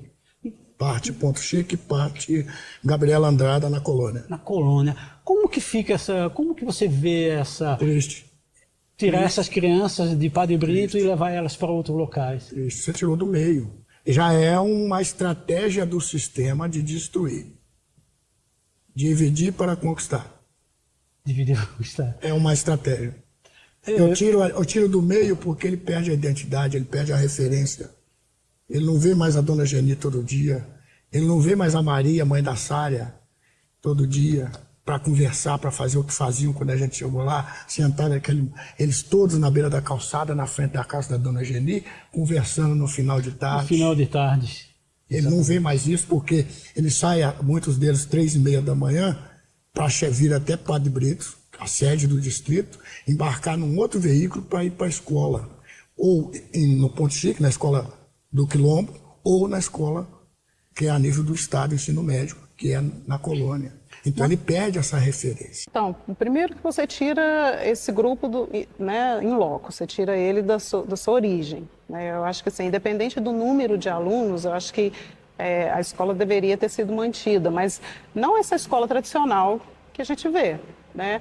Ou se por acaso fosse necessário passar, por algum motivo, né, para o Quilombo Canendê, que fizesse primeiro, né, uma conversa com a comunidade, tentasse fazer com que essa escola também do Quilombo Canendê se tornasse uma escola afro-indígena, e que não acontece. É uma escola tradicional como qualquer outra escola de Barbacena. Ela não tem um ensino específico voltado à sensibilidade. A gente precisa de ter sensibilidade para tentar lidar com esse outro que foi colocado para a gente, que eles são outros, né? E com a sensibilidade para a gente trabalhar com eles nas suas visões religiosas, nas suas visões que a gente chama de cosmovisão, né? Existe professores específicos para a língua macrogê dos povos puris? Existe algum professor especialista na língua banto? Eles têm isso, né? Eles trazem as ancestralidades, os cantos indígenas ou os cantos africanos para dentro de sala de aula? Não. Então, quer dizer, eu acho que é uma truculência, infelizmente, que o município fez com eles, primeiro de tirá-los, né, do habitat deles, colocar num outro local e nesse outro local não ser tratado essa diversidade, porque a gente tem mania de falar muito em unidade. Não, a gente tem que olhar também a equidade, né? O que as pessoas têm no seu diferencial, que é a alteridade. Então a gente tem povos brancos ali naquela escola, a gente tem povos quilombolas, a gente tem povos indígenas, como que eu vou lidar? É uma escola diferenciada. Então acho que até a gestão, né, que vai ser colocada nessa escola, até o próprio nome da escola, ele já teria que ser pensado para abranger esse grupo diverso que está ali. E o ensino, na minha opinião, foi uma truculência, assim. O que a senhora achou do fechamento da escola aqui? Ficou muito ruim. Por quê? As crianças têm que estudar fora, sair muito cedinho com as friagens. O estado é ruim. E eles vão estudar onde? Eu estudo na colônia, estou no Ponto Chique, Barroso. Barroso é mais perto do que Barbacena? Mais perto. É melhor Barroso do que Barbacena? A senhora vai para Barroso também? Tenho neto meu que estuda em Barroso. A nós que é mãe, né, a melhor coisa que teria era a escola de volta, porque isso também não adianta. Por que a escola fechou? Era nucleação, chamava de nucleação.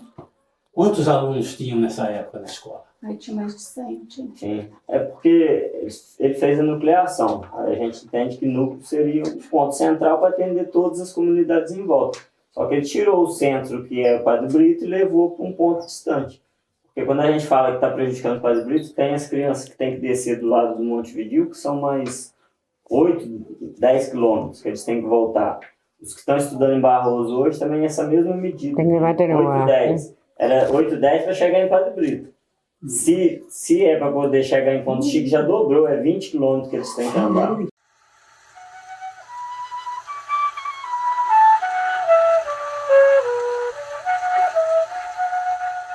Eu preciso mudar o meu olhar para chegar lá e conversar com eles. Sim. E às vezes a gente não muda esse olhar, né? Quais são os princípios que eles vão indicar para mim? Por quê?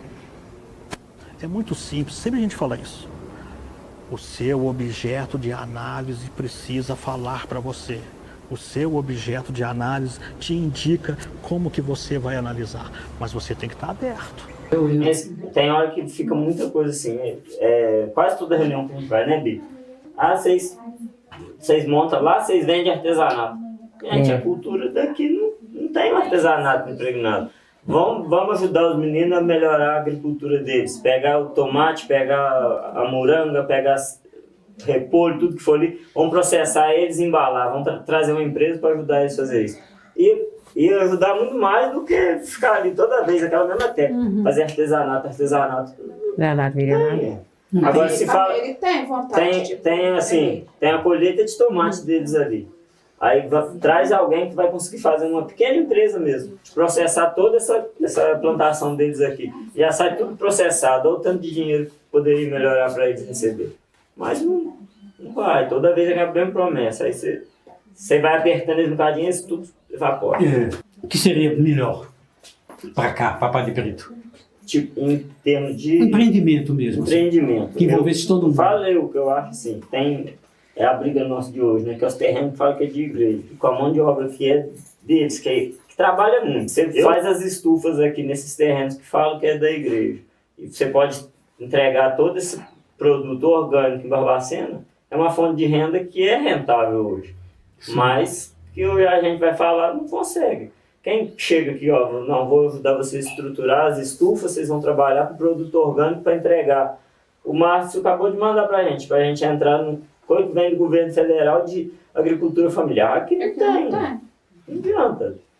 E se tivesse esse investimento para todo mundo fazer, tivesse esse carro que levasse para vender na feirinha, que fala que tem lá, né? Produto orgânico da comunidade, os remanescentes puris lá. Nossa! Era forte, eu não tenho a menor dúvida que era um mercado bacana, mas não há terra para fazer isso? A terra que tem, assim... É do santo, que fala é do santo. Aqui é do santo. Eles falam que é do santo. Mesmo que fosse alugado pelo santo, mas assim, que tivesse esse investimento para a gente poder trabalhar junto. Não tem. O que eu penso é assim, eu vejo vocês falarem muito que o problema daqui é a estrada. Ah, não é só estrada. Não é só estrada. É você ver condição para sair. Não tem. Você vai sair para trabalhar daqui, por exemplo. Não consegue trabalhar na cidade porque não tem ônibus. O ônibus de manhã já sai tarde, depois volta cedo. Se não você tem parar como. Entrar lá 8 horas, não chega lá 8 horas nunca. Não, mas outra coisa, o marcar dele é chegar aqui 8h30, tem vezes que chega... Olha aqui para você ver, aqui não tem serviço para mulher. O dia que ele quer, o dia que ele quer que chegue aqui. Né? Você pega ali no União, não tem nada que ajude. Zé Carlos, ele dá... Aqui não tem ajuda não, só de Deus. Dá emprego na hora. Se tivesse um horário que desse para a pessoa chegar lá para trabalhar e voltar, aí você sai daqui e vai ganhar, porque é salário mínimo. Aí você sai daqui, salário mínimo, vai para Barbacena, paga aluguel, acabou. Você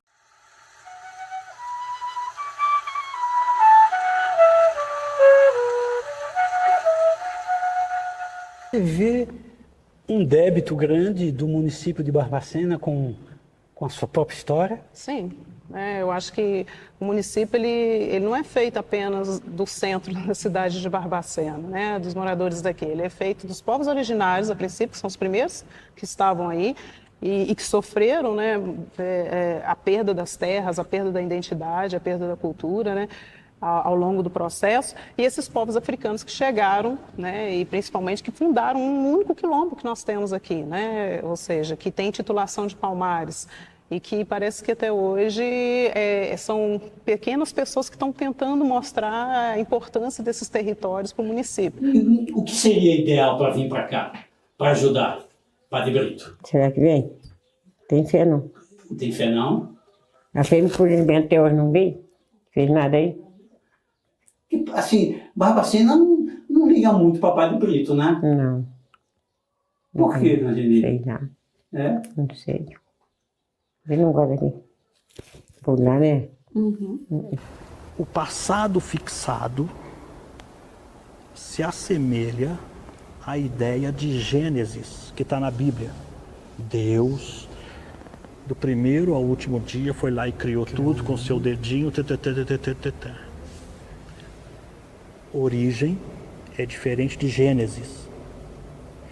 Eu não posso fazer história por uma vinculação ao sagrado numa ideia de Gênesis. O meu passado é origem, mas a origem pode acontecer a qualquer momento. Portanto, nós precisamos nos desnudar dos nossos preconceitos, da ideia de que quem tem o saber somos nós.